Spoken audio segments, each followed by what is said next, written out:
അപ്പോൾ ഷീനെ ഇത് ഏത് വർഷത്തെ വണ്ടിയാ? ഇത് 2015. 2015 മോഡൽ വണ്ടിയാണ്.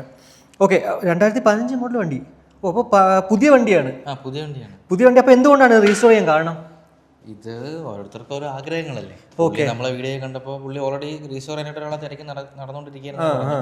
അങ്ങനെയാണ് ഇത് എത്തിച്ചത്. എന്തായിരുന്നു ഇപ്പോൾ ഇതിന്റെ കണ്ടീഷൻ? കിട്ടിയ വണ്ടി ഓക്കെ ആയിരുന്നു, അങ്ങനെ വലിയ ഇഷ്യൂസ് ഒന്നും ഇല്ലായിരുന്നു. വണ്ടി ഡെസേർട്ട് സ്റ്റോം കളറായിരുന്നു. ഡെസേർട്ട് സ്റ്റോം നമ്മൾ റെഡിലോട്ട് ചേഞ്ച് ചെയ്യാണ് ചെയ്തത്. ആദ്യം 1-2 വേറെ കളറൊക്കെ നോക്കി. ഈ ഡെസേർട്ട് സ്റ്റോം എന്ന് പറയുമ്പോൾ മാറ്റാണ്. മാറ്റാണ്. പിന്നീടാണ് ഈ നമ്മൾ റെഡിലോട്ട്, ഇത് ക്യാൻഡി റെഡാണ്. ക്യാൻഡി റെഡിലോട്ട് മാറിയത്. ഒരു കാര്യം കൂടെ പറയാം, നമ്മുടെ ഫേസ്ബുക്കിൽ ഞാൻ ഒരു പോസ്റ്റ് ഇട്ടിട്ടുണ്ടായിരുന്നു കുറച്ച് നാളൊക്കെ മുന്നേ. ഈ ടാങ്കിന്റെ ഫോട്ടോ ആണ് ഞാൻ ഇട്ടിട്ട് ഇത് ഏത് കളറാണെന്ന് ചോദിച്ചിട്ടുണ്ടായിരുന്നത്. കുറച്ച് പേര് ഈ ക്യാൻഡി റെഡ് എന്ന് പറഞ്ഞിട്ടുണ്ടായിരുന്നു. പക്ഷേ വേറെ കുറേ കളറുകൾ എന്താ പറയുക, കുറേ കൂട്ടർ പറഞ്ഞിട്ടുണ്ടായിരുന്നു. പിന്നെ ഇപ്പോൾ ഇത് എടുത്തു പറയാൻ കാരണം നമ്മുടെ അനീഷ് ബ്രോ, കരുനാഗപ്പള്ളിയിലുള്ള അനീഷ് ബ്രോ ഇത് എൻ്റെ വണ്ടിയുടെ ആണെന്ന് ചോദിച്ചിട്ടുണ്ടായിരുന്നു.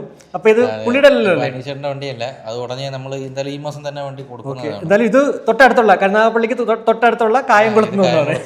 ഓക്കെ, അപ്പോൾ അനീഷ് ബ്രോയുടെ വണ്ടി എന്ന് റെഡിയാക്കും?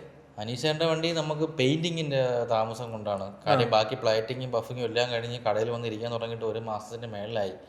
പെയിന്റ് അടിച്ച് കിട്ടാത്തതുകൊണ്ടുള്ള പ്രശ്നമാണ് പോണത്. പെയിന്റിങ് ഞാൻ ഇന്നലെയും വിളിച്ചിരുന്നു, 2 ദിവസത്തിനകത്ത് തരാമെന്ന് പറഞ്ഞു. അങ്ങനെയാണെന്നുണ്ടെങ്കിൽ അടുത്ത ആഴ്ച തന്നെ വണ്ടി നമ്മൾ കൊടുക്കും. എന്നാലും അനീഷ് ബ്രോ ഇനി എന്തായാലും ഉടനെ തന്നെ ബ്രോയുടെ വണ്ടിയായിരിക്കും നമ്മുടെ ചാനലിൽ കൂടെ എന്താ പറയുക കൂട്ടുകാർ കാണാൻ പോകുന്നത്.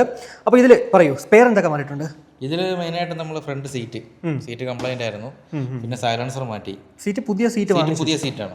സീറ്റ് അസംബ്ലിയോടെ മേടിച്ചു. ഓക്കെ, പിന്നെ നമ്മൾ സൈലൻസർ പുതിയത് മേടിച്ചു. പിന്നെ ക്രാഷ് ഗാർഡ് മാറ്റി. ഓക്കെ, പിന്നെ ഹെഡ്ലൈറ്റ് LED ആക്കിയിട്ടുണ്ട്. അതെ, നല്ല രസമുണ്ട് അത് കാണാനായിട്ട്. പിന്നെ handle, switches, throttles, lock set, പിന്നെ fork oil, disc pad, brake shoe, engine oil, filters, plug, അങ്ങനെ സൈഡ് സ്റ്റാൻഡ്, പിന്നെ ഈ പില്ലൺ ഹാൻഡിൽ, പിന്നെ സീറ്റ് കവർ നമ്മൾ അടിച്ചതാണ്. ഓക്കെ, പിന്നെ ഇൻഡിക്കേറ്റേഴ്സ്, ടൈൽ ലാമ്പ്, അങ്ങനെ ഒരുപാട് സാധനങ്ങൾ മാറിയിട്ടുണ്ട്. ഓക്കെ, അപ്പോൾ സ്പെയർ എല്ലാം കൂടി ഇപ്പോൾ എത്ര രൂപയാണ്? ഇതിന് അറൗണ്ട് ഒരു 47,000 രൂപ അടുപ്പിച്ച് സ്പെയർ പാർട്സ് ആയിട്ട്. 47,000 രൂപ അടുപ്പിച്ച് സ്പെയർ. ഓക്കെ, അതായത് ഓൾമോസ്റ്റ് നമ്മളെല്ലാം പുതിയത് വെച്ചു. ഓൾമോസ്റ്റ് എല്ലാം പുതിയതാണ്. ഓക്കെ.